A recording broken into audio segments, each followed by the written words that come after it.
PA Books is a production of PCN, a nonprofit television network. Listeners like you make our programming possible. To learn more about PCN's mission and to support PCN with a donation, visit pcntv.com. This link and others can be found in our show notes. We appreciate your support. Welcome to the PA Books podcast. I'm Phil Beckman. PA Books features interviews with authors on Pennsylvania history, culture, and people. In this episode, we talk with Edward Larson about his book, Declaring Independence, Why 1776 Matters.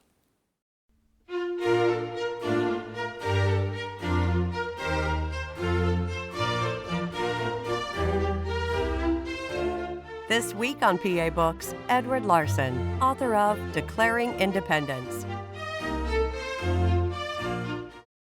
Edward Larson is the author of Declaring Independence, Why 1776 Matters. Ed, this year is the 250th anniversary of the Declaration of Independence. And when we look back now over that course of time, why does that year stand so much in our minds? Well, that was the question why I tackled the book. There are a lot of books about the Revolutionary War, and we all know why that's important. But why do we always talk about the spirit of 1776, spirit of 76? That's what we hear.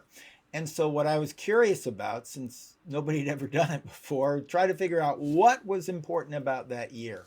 And what I found by actually going through all the primary, a wide variety of primary sources, the writings, the letters from the soldiers in the field, from the members of the Continental Congress, to the letters to them, the writings of Washington and Franklin and the others, what I found was during that year, there was a transition from all through 1775, with just a few minor exceptions. The leaders, certainly the controlling authority at the Continental Congress there in Philadelphia, absolutely from their statements, but in all the states too, and most of the people, what they were fighting for, and they've been fighting for really 10 years, ever since the Stamp Act crisis of 1765 and the Declaratory Act of 1766. They'd been fighting for their rights, what they viewed as their God-given rights as subjects of the king, as British citizens. They wanted to be treated as equal citizens. You see that in Jefferson's great summary view that he published in 74, but you can also see it in the Olive Branch Petition and the Declaration of Causes of Taking Up Arms. What changed during 1776 is they gave up on the king, that the monarchy would never provide them, would never treat them equally. That's why equality is such an important word in the Declaration of Independence. That they would never have what they believed to be their historic rights as English citizens, as part of England. They needed independence. And so you see, beginning in January of 1776, a powerful shift.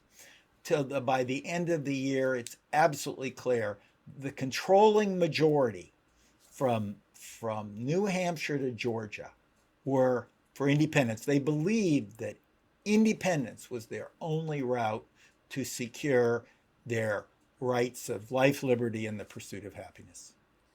For the revolutionaries themselves, how much of symbolism was involved in 1776 for them? They had lived through it, and then in the years after, they were fighting this revolution. For us, we look back over time, and it has taken on this symbolic value. Did it have that value for them? Absolutely. They felt it right away. They felt that shift. And it's not just the leaders. It's the people as well.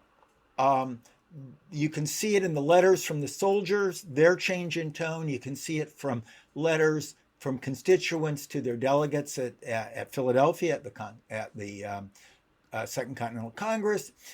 You can see it in the newspapers. I followed the newspapers. I read the newspapers. You can see it in the letters, the essays or letters to the editor that you see that sort of capture as best as we can, popular opinion. You can see it in the resolutions and the measures adopted by all the state legislatures from New Hampshire to Georgia. You can see it that they've shifted their focus. They still want their rights. They still want their liberty. That's what they're fighting for. But they're now fighting for it as independence, and they recognized it right away. I could give a variety of examples. They started talking about the spirit of 1776 right away. But just as one example, the following year, Charles Thompson there in Philadelphia creates the new seal for the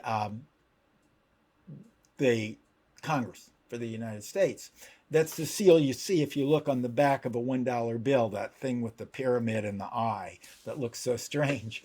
And what it says is a Latin phrase that, it technically translates a new order under heaven, or how most people viewed it as something new under the sun. They viewed what they were trying to create was something new under the sun, which is a dramatic claim. And then if you look closely, as in Roman numerals, it says 1776 right on it. And so they recognized that before they were simply fighting for their rights, literally fighting. They had an army in the field up in Boston with Washington in charge, 16,000 men, soldiers strong. But they now were fighting for something new, not just for their established traditional rights as English subjects, as British subjects of a king. They were fighting for their rights, basically the same rights, but the rights as American citizens, as citizens of their states, had been colonies, now states. So that was the transition, and they felt it right away. This was a period that was very heavily dominated by the printed word, and especially the Revolutionary period, there are a whole series of key texts that lead us up to July 4th.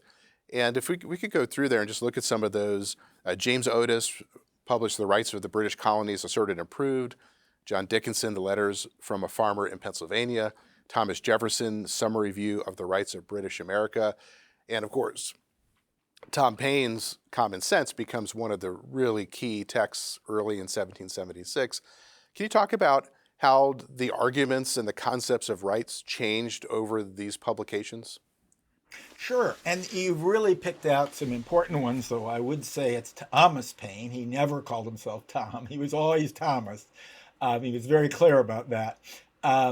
The change is the Otis's is the first really big pamphlet. There were a couple other important ones about that time. Delaney out of Maryland, Baltimore, and Hopkins, the governor of Rhode Island. Those early ones are fighting against the various early impositions by Parliament before it was clear what they were doing, totally clear, where Parliament seemed to be overreaching, because they had a view that we can only be taxed by our own representatives. That's fundamental. Ever since the English history. And we don't have any representatives in Parliament. And therefore, the taxes have to come from our own state legislatures, colonial assemblies. And then, of course, the king oversees it. He can veto it. He has his royal governor. Of course, he can oversee but just like Parliament has to pass taxes, same way with the colonies. They thought they had contributed their share to the French and Indian War. What the Parliament was trying to do was to impose taxes on them after the French and Indian War to pay off for the war. But they said, we've already paid for it. It's our troops that fought it. We already sent the money. We've already been invested. And ask for money, we'll give you more money. Those are the early ones. And then they are fighting against, that's the Townshend tariffs and the Stamp Act. But then you move on, and you mentioned Jefferson's Summary View, and Dickinson from Pennsylvania, Dickinson's letters. And they're saying they're taking a broader view, because by now Parliament has moved past the Declaratory Act, has ratcheted up, and said that Parliament has the right to control the colonies in all matters whatsoever.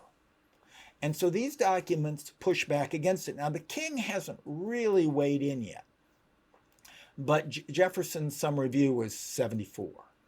And Dickinson's letters are similar in time. And they argue, no, that's not true. And they appeal to the king. They say, no, Parliament doesn't have any rights under us. Jefferson is Dickinson, they both are. In fact, they work together very closely when they both get to the Second Continental Congress. They say, if Parliament, Jefferson very clearly says, Parliament is a very narrow body. The House of Lords, nobody elects. The lower house has a very, very limited electorate. As he points out in that document, 160,000 voters are eligible. 5% of the adult males can vote. It's limited to the cities because mostly it's merchant class that gets to vote. It's a very limited representation. And he says, if they have power to decide all matters for us, then we don't have any rights anymore. We're the slaves. And he uses the term slaves. Remember, he's the slaveholder. He knows what slavery is. We are the slaves of 160,000 tyrants. That can't be. That's not the way. Because every one of us, and then the other key phrase that comes out of that, he says, there are 4 million of us. I don't think he meant the enslaved people. So let's drop the number down to 2 million. Every one of us living in America is equal to every one of them. He uses the equal phrase that you're going to see later in the Declaration of Independence. What he's saying is, we, the Americans, we're equal to anyone in Britain. And they shouldn't have a small group of them deciding for us. So that's what you see flowing in to 1776. And then Dickinson and Jefferson get together they're both in the Continental Congress, and they write the document that Congress adopts on the declaration for the why we're taking up arms. Because after the Battle of Lexington and Concord, the British had sent troops to Boston. Boston and Virginia were viewed as the two centers of revolution. And so the British had sent over 4,000 troops into Boston to try to enforce the Townsend tariffs and the various rulings of Parliament. And they'd gone out and tried to, in April of 1775, tried to capture the rebel colonists at Lexington and Concord. And 15,000 patriot militia, the militia basically of Massachusetts, New Hampshire, Connecticut, and Rhode Island, had descended on and basically trapped the British in Boston, which was then a spit of land on a little narrow neck. And they surrounded them. And then in Philadelphia, the Continental Congress adopts that army, makes it the Continental Army in June of 1775, and appoints Washington to take command. And then in July, they write the Declaration of the Reasons Why They're Taking Up Arms. And in that declaration, co-written by Dickinson and Jefferson as the two main authors, they declare that we're taking up arms to defend our rights as British subjects of the king. But we are not trying to revolt. We pledge our allegiance to the king. We're just not under Parliament, and we're trying to establish our rights. Then they send the Olive Branch petition, which they co-write too, as well. The Olive Branch petition to the king, pledging their fidelity to the king, but asking the king to rein in Parliament. So that's where situation stood. The last document you mentioned, and I'm probably going too long, but the last document is Thomas Paine's Common Sense. What happens between the those documents, which are in July and August of 1775, is they send over the olive branch petition to the king, appealing for his support and pledging their allegiance to him, and he refuses to read it. He refuses to accept it. And then he gives his speech from the throne every year. The king, sort of like the State of the Union address, goes to Parliament and gives a speech to Parliament from the throne. And that was during fall. And at that time, he declares the colonies in open rebellion. And he vows to crush their rebellion by sending the largest army that Britain had ever sent overseas, the largest navy that Britain had ever assembled. We're talking 32,000 troops and hundreds of warships. And he's hiring German mercenaries, Hessian mercenaries as they're called, they're Germans. He doesn't hire them directly, he pays the king, and they come over and they make their money by raping and pillaging, to join them. So he vows to crush them, and this is the last straw. The word of that does actually reach the colonies, the word of the speech, because it takes a long time for these communications are not very fast across the ocean. It depends on currents, and now we're talking about late fall. The first appearance is late December in any newspaper, but basically the king's speech from the throne is published in American newspapers in January, where he vows to crush this. And so suddenly, that's the precipitate. That's the precipitate when people realize the king is never going to be our protector. He is backing the merchants and the power structure in England. And that appearance of that coincides. And this was just a chance in a way during the fall in Philadelphia. Thomas Paine had been, at the urging of Benjamin Rush, one of the delegates to the Continental Congress from Pennsylvania. Rush urged him to write a pamphlet not arguing for rights under the king, but rather for independence. And he's working on it in November and December. They draw in, and he's working on it back and forth with Rush, who suggests the name Common Sense. Then they draw in Benjamin Franklin and Samuel Adams, because they know that those are the delegates who are already committed to independence, working privately, while Washington and John Adams and the others, Dickinson, are not yet there. Jefferson are not yet there for independence. And they working over this document, and they have it ready to go.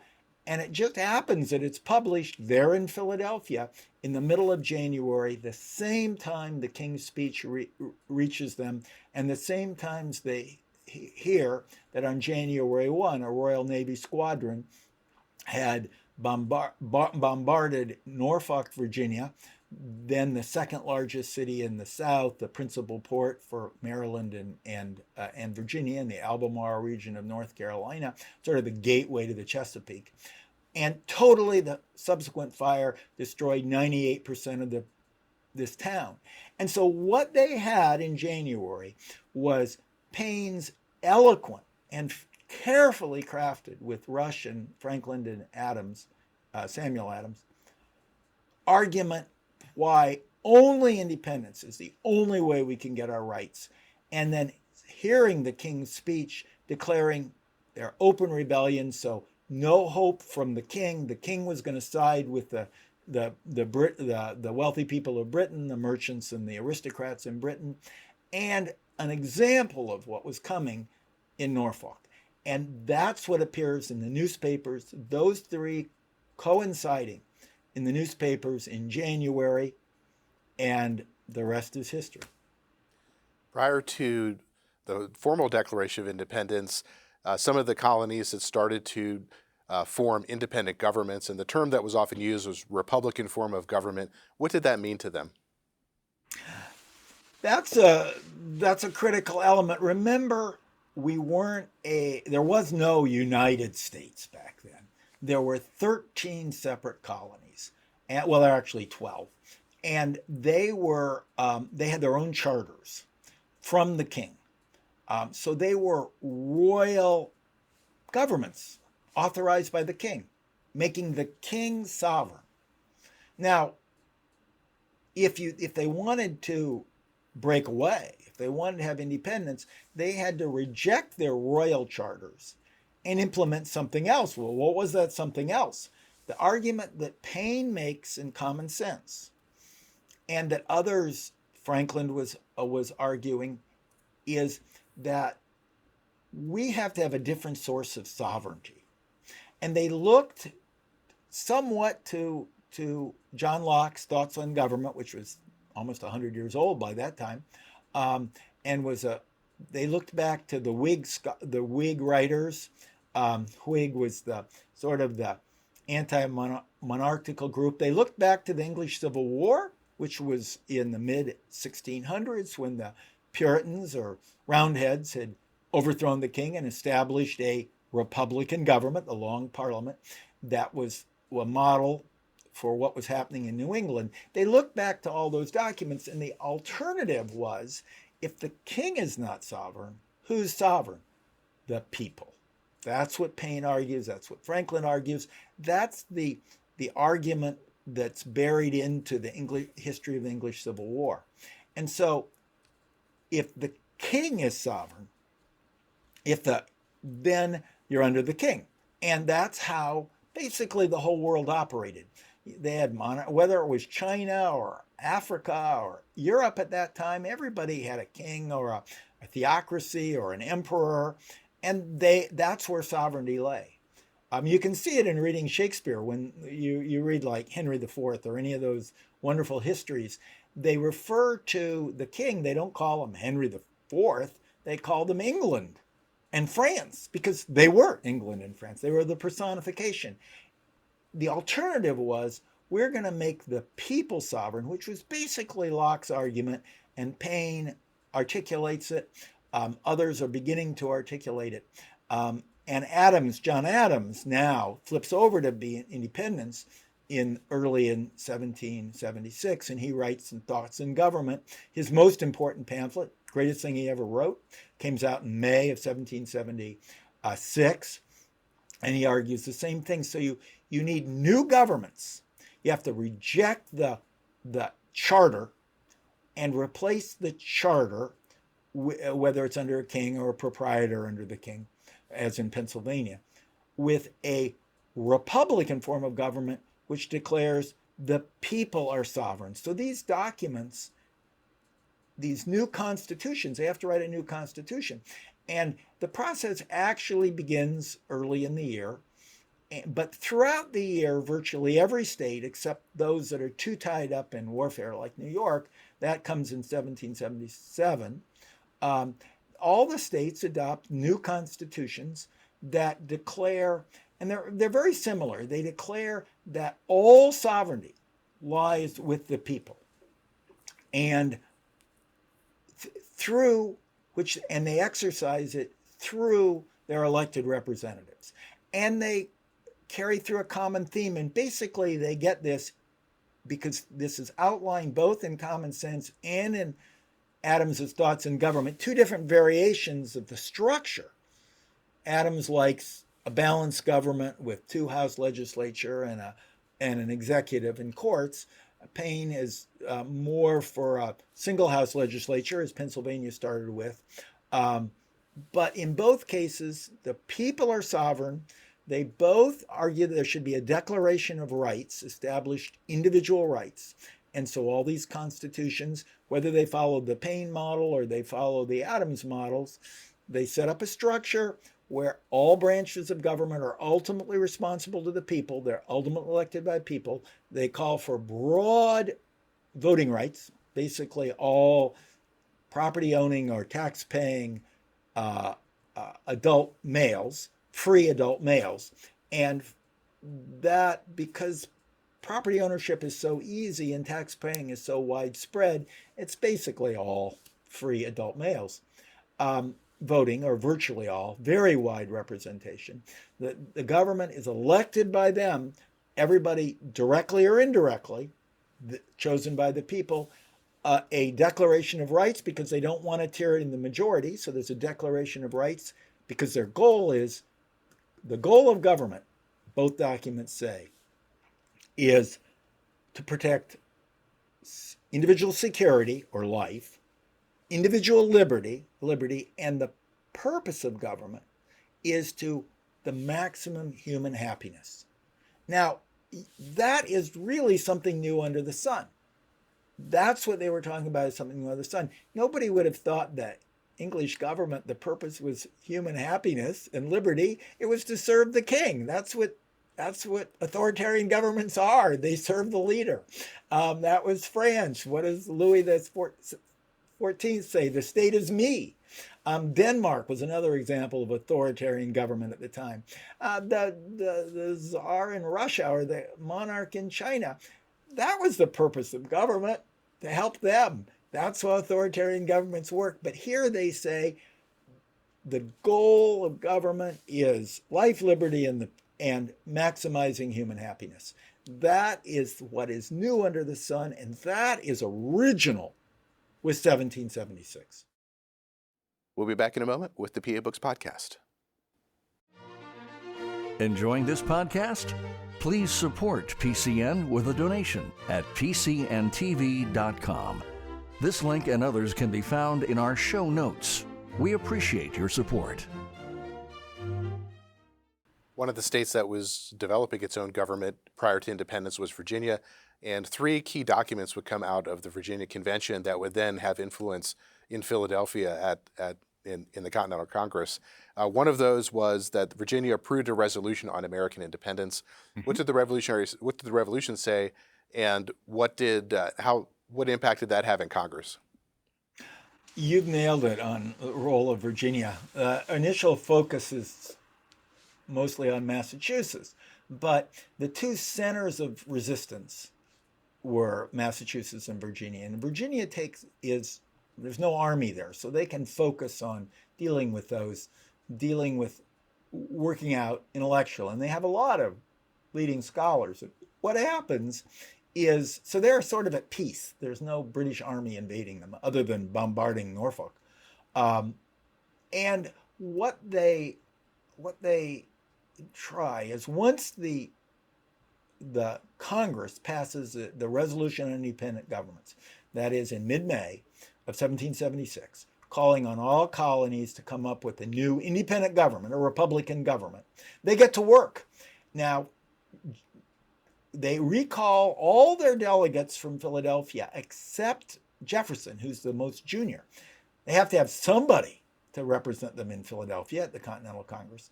Jefferson wants to go. He says, I want to be down there writing the Constitution. But they recall the others, George Wythe and the others.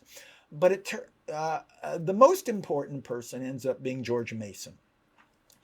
And but Randolph, they have their governor, and they also have Richard Henry Lee, who was an early advocate of independence. He was like Franklin. He'd been won over in 1775. And Samuel Adams and Benjamin Rush. Those were about it. And he goes down and he lobbies them to pass a resolution calling for a declaration of independence, not just a resolution on independent governments, a declaration of independence, declaring all the colonies free, plus the Virginia House of Burgesses of the Virginia Assembly. They call themselves a convention now, the 4th Virginia Convention. And they start drafting their own state constitution. And those are the documents you're referring to that come back up. By the end of July, Richard Henry Lee has gotten the Virginia Convention to approve a request that the Constitutional Convention adopt a declare itself independent. The phraseology, we declare these colonies are and hereby should be free and independent states. That becomes the 3rd part of the Declaration of Independence. Then the Virginia Constitution that they come up with contains both the argument that the justification for it, that all men are created equal, and declare the justifications. And then it contains a list of grievances. So the draft documents end up filtering back to Virginia, from Virginia up to Philadelphia, where they reach Thomas Jefferson. Now, Thomas Jefferson is mad that he couldn't be down in Williamsburg to help draft this, because he thought the most important thing was the new state constitutions. He says, if we don't get that right, he writes a letter where he says, if we don't get this right, we might as well have taken the first bad government that was offered to us from England, rather than go through this fight. We got to get this right. We got to get these constitutions right. And he ends up sending drafts down. And among the drafts he sends down include work on the grievances. And he takes these documents, and so they've got Richard Henry Lee's resolution. They adopt that. They elect a committee to write a Declaration of Independence, and Jefferson happens to get the most votes. Your representative, Benjamin Franklin, comes in second. Adams comes in third, and then two others, one from New York, Livingston, and one from Connecticut, Roger Sherman. And that's the committee that's supposed to draft it. But Jefferson just does it himself. It's not hard work. He does it he claims it takes 2 days. Adams says it was work of an afternoon. He pulls together the text of Lee's resolution, the resolution Lee has brought from Virginia, and the grievances from his summary view, and what becomes the soaring preamble, which was Mason's work from the Constitution in Virginia, and welds it together beautifully into what becomes the Declaration of Independence. So Virginia, more than anybody, between the work of Jefferson pulling it together and what he draws from what has already been drafted, either in his summary view and Mason's Constitution, and then the only person who really edits it is Benjamin Franklin. Remember, Benjamin Franklin was a printer and he was an editor. And the committee never meets as a group, but he shows it to Adams and he shows it to Franklin, and Franklin adds a lot of notations to it. You can see his handwriting, including the great phrase, "We hold these truths to be self-evident, that all men are created equal and endowed by their Creator with certain inalienable rights. Among these are life, liberty, and the pursuit of happiness." That's a neat melding of Jefferson's original language and Franklin's editorial comment. And the result, to me, it's the greatest summary we've ever had of what becomes the American dream. Once Jefferson completes his draft and it then goes to the full Congress, what happens then? Well, Congress edits it. Congress has to approve it. They pretty well stay with the preamble, but that's been pretty much the work of Jefferson and Franklin. The grievances, the list of grievances, Jefferson has taken from his summary view, plus he's asked to get some others from around the rest. Those were mostly based in Virginia. Some particular ones from New England, such as the bombardment of Falmouth, and he works those in. And these are trimmed down. They were 60, 70% of the document. They trim down to about 50%. They take out the ones that blame King George. These are grievances against King George. That's what's critical. They're no longer against Parliament. They're against King George because that's who they're revolting against. They've always maintained their independence from Parliament. So what they're now doing is breaking with the king. And they declare the king is, given his actions, and they list them, he's no longer fit to be a ruler of a free country. He has violated his trust as a monarch, similar to what had happened in 100 years earlier in England when the Long Parliament declares that Charles I had violated his pledge and they execute him. Here they're basically toppling King George with the same sort of logic. So he has this list of grievances. They trim the ones blaming King George for slavery, and the British monarchy for slavery, because they realize that's pretty much their own doing. It's not really the monarchs. Monarchy has endorsed it. They vetoed any resolution to limit this the Atlantic slave trade, but they trimmed those out because they realized those wouldn't work. And also that was pushed by the southern states who had no intention of ending slavery. And then the last part, they shorten tremendously. And basically the last part becomes the Lee's resolution, the resolution from Virginia, declare these colonies are by right should be free and independent states, but keep Jefferson's soaring closing that these delegates pledge their fortune, their lives to defending and pursuing this right. So you end up with the Declaration of Independence. I think fairly to say it's a composite work of the George Mason and the Virginia Constitution, of the work of Jefferson, especially his summary view, Franklin's brilliant eloquence of editorial comments, and then the group labor of cutting it down and making it efficient. And the result is it's a work of fine beauty. Adams used to say, because he didn't get to write it, and when the document becomes immediately famous and immediately followed, interestingly, what was effective back then was the list of grievances. What we now remember is the soaring preamble. When it becomes effective, Adams sort of complains that he didn't spend the time and he didn't spend enough time writing it, and he says that it was a work of an afternoon, and Jefferson says, well, it took me like 2 days, but there's nothing new in it, Adams would say. He says, well, they didn't ask me to write anything new. They asked me to summarize, to pull together the arguments, what we were already thinking.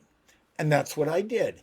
And so when I think of it, I think that, Jefferson didn't really write it. It wasn't his idea to put life, liberty, and the pursuit of happiness. That's both in Adams's Thoughts on Government. It's taken from that and from Thomas Paine's Common Sense.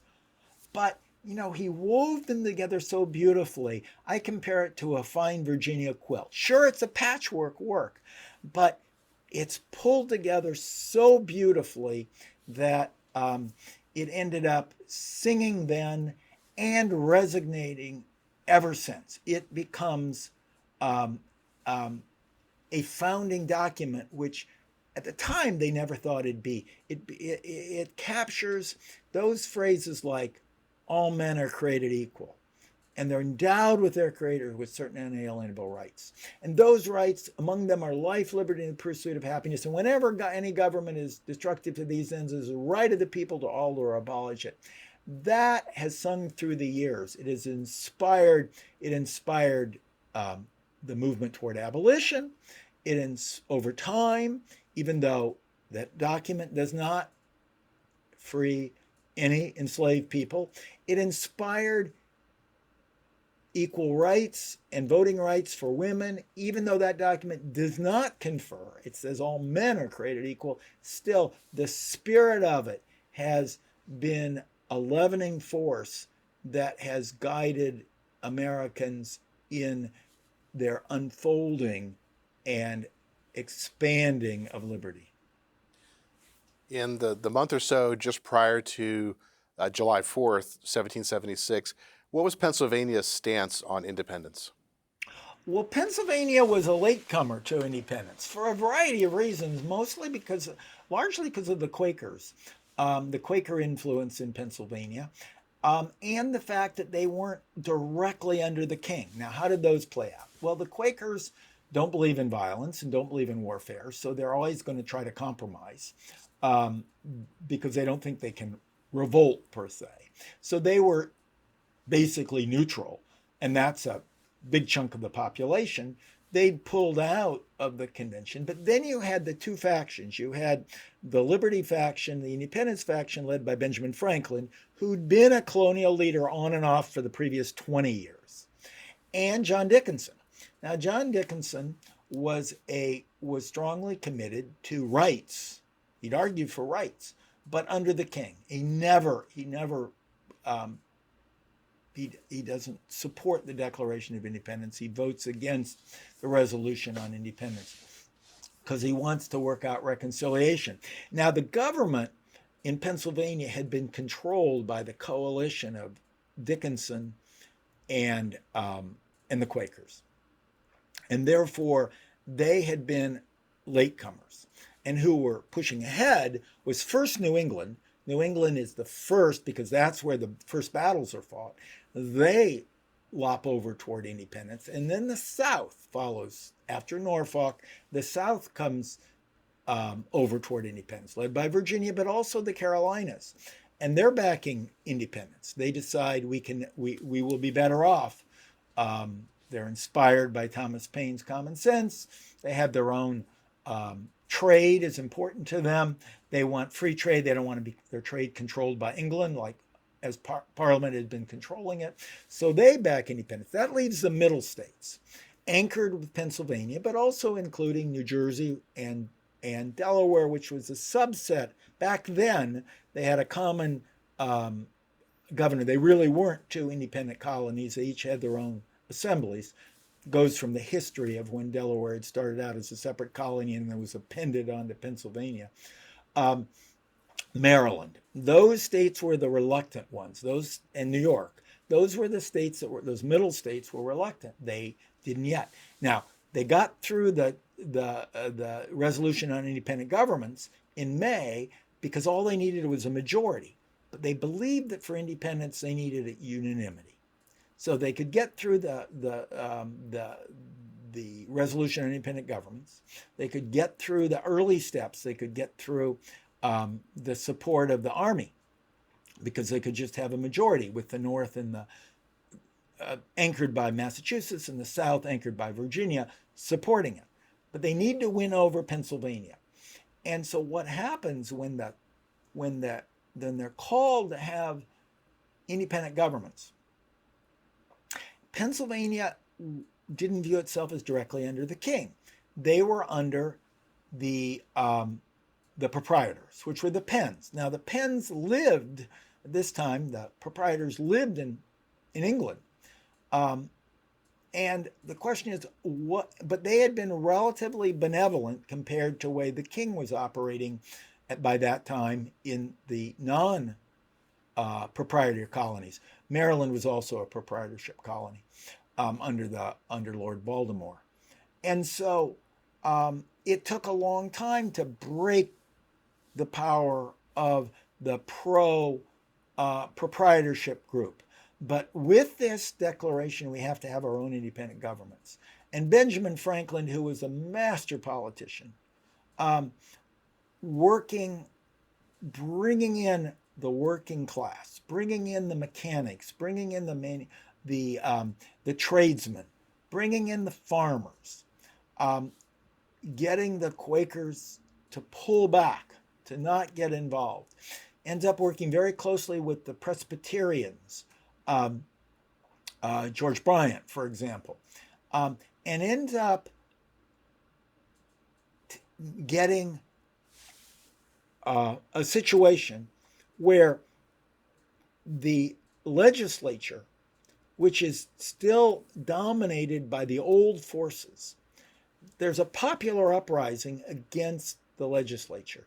They literally take to the streets. It's the only place where the established legislature doesn't lead the fight for independence. In Virginia and Massachusetts, it's the old legislature. In New Hampshire, South Carolina, they're a popular uprising in the streets of Philadelphia forces the legislature to back down and eventually resign. And they call an independent convention. 1776 begins with Thomas Paine publishing Common Sense. And towards the end of the year, he publishes a cycle of essays called The American Crisis. How did his arguments change given the circumstances of the revolution at that point? Oh, that's a wonderful contrast between that. The argument's basically the same. The rights of the people, the importance of rule of law, the importance of representative government. But what's different is he's starting it in January with common sense. And he argues that that these ideas are so important. This is something new under the sun. This is the sun never shone, he writes in there, on a more important idea. That we have a chance here to begin the world anew, he writes. And that enthusiasm, he argues that we have all the advantages. There's no army that can overcome us. Indeed, he argues, this will be an easy win. Well, that's important to get people to join. It'll be an easy win. Sure, England's got the most powerful government in the world, but they can't beat us. They can't beat us if we're fighting for this great idea. The year has not gone well on the battlefield, despite all these stirring ideas, despite the noble cause that they had. Life, liberty, and the pursuit of happiness, independence, rule of law, Republican government. You know, this 32,000 soldier army coming over with these naval ships. They arrive begin in June, but mostly in July. They land in Staten Island, and then they go to Long Island, and then they take New York City, the most important port in the colonies. And that's right in the center, the key, and they literally decimate the Americans barely survived the Battle of Long Island or Brooklyn Heights. Washington gets them overnight, so the whole army isn't lost, but they've been whooped there, and then the British land in Manhattan at Kips Bay, and they cut them across, and the Americans retreat. Unfortunately, they leave Fort Washington, and they retreat back to the King's Bridge, and then fall back to White Plains, where they're beat again. And what's left of Washington Army by the late fall is fleeing across New Jersey. The English then knock out Fort Washington which is about where the George Washington Bridge comes, on Manhattan, capturing a couple thousand American soldiers who are then put on these awful prison hulks and die miserably on these prison hulks in the East River. Word of their suffering gets out. And then the British Army follows them across New Jersey and takes the whole center swath of New Jersey, with the Hessians leading the way, according to the newspapers, raping and pillaging all the way, stealing everything and sending it back as booty. The British go over. They need a winter port because New York Harbor freezes over back then. So they take Newport, Rhode Island, which is a cold water port. So they take Rhode Island. They've got New Jersey. They've got New York Harbor, and Washington is just retreating. He's down to a couple thousand men. He's backed up, defending Philadelphia. They're so afraid that the British are going to cross the Delaware River that Congress flees Philadelphia. They take everything of value is stripped out of the place, and moved west, because they think that the British are going to come across. Washington has taken all the little boats, so it's difficult for them. And then winter comes, and back then, the armies, English army, European armies didn't fight in the winter, at least in Northern Europe, in places like England and Germany, because it was cold and the roads become muddy or snow-filled. They go into winter quarters, and so they go into winter quarters. And so by December, what's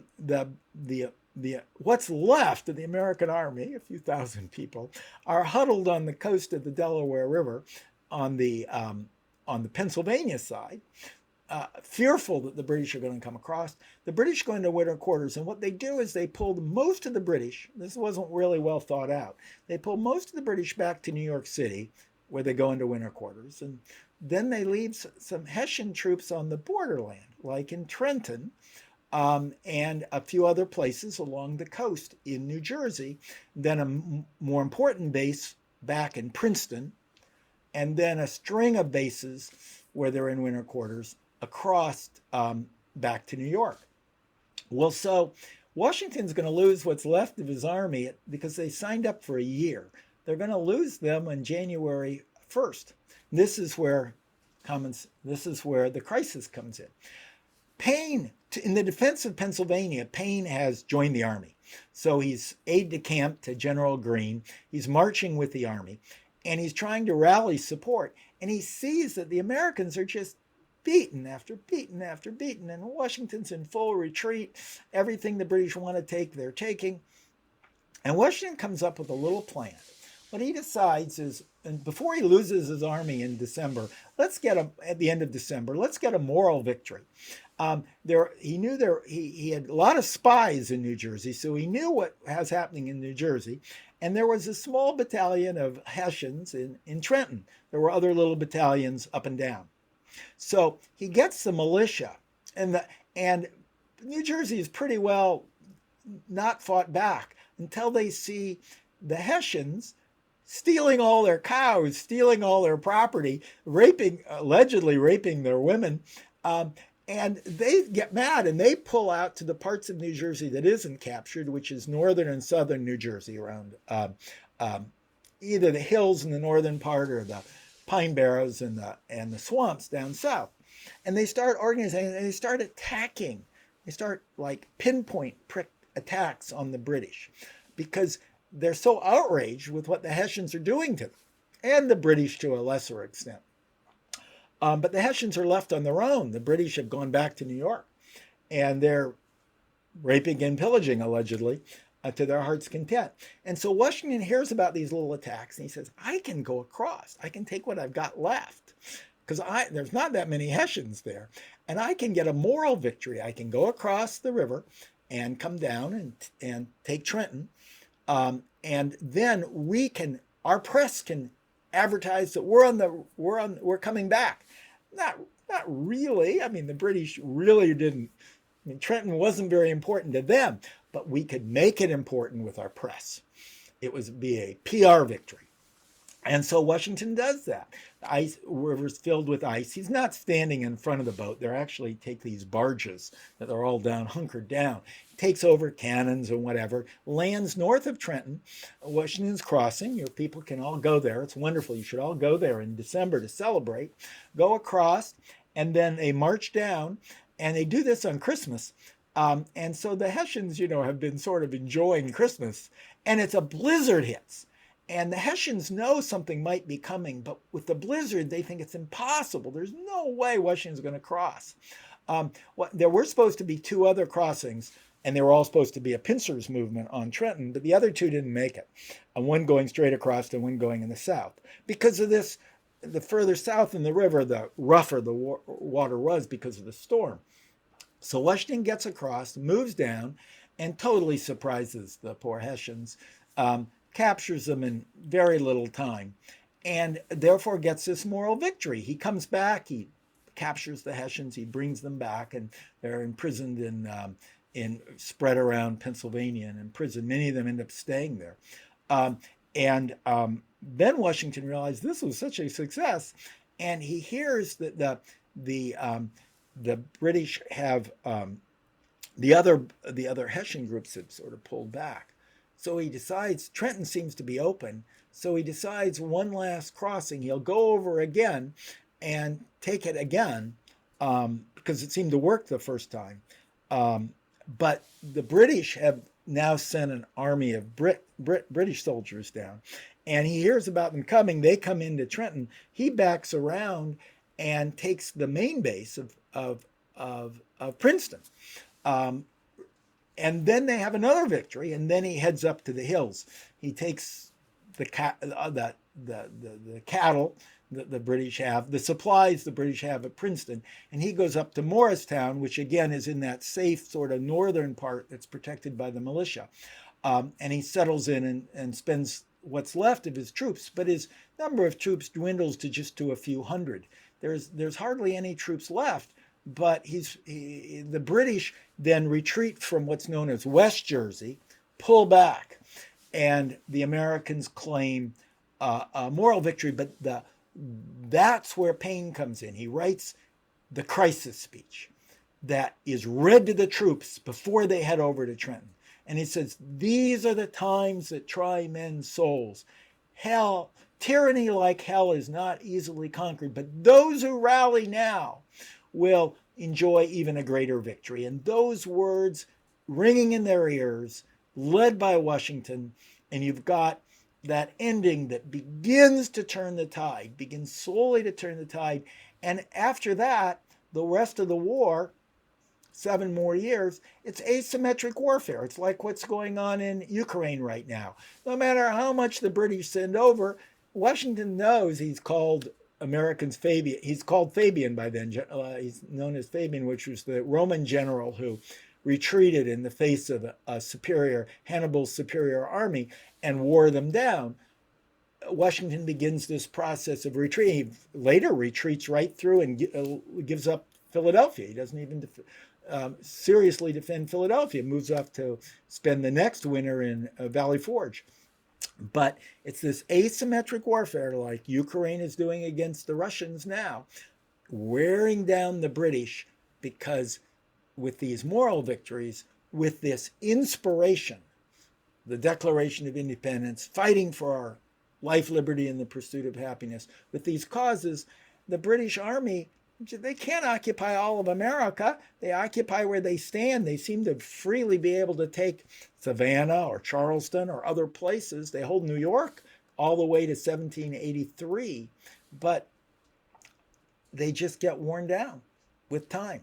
So it's a combination of ideas and actions, deeds and words. Those things have combined, but it all starts in 1776. We've been speaking with Edward Larson. He is the author of Declaring Independence, Why 1776 Matters. Ed, thanks for joining me. Well, thank you for having me, and for all of you in Pennsylvania, you are at the center of this whole thing. You're not called the Keystone State for nothing. So I hope you enjoy this year and are able to celebrate at Washington's Crossing, in Philadelphia, in all those centers that made your state the center of American independence. Listeners like you make PCN programming possible. Full episodes of PA Books, as well as other PCN programs, are available to stream with the PCN Select app. To learn more about PCN's mission and to support PCN with a donation, visit pcntv.com. This link and others can be found in our show notes. We appreciate your support.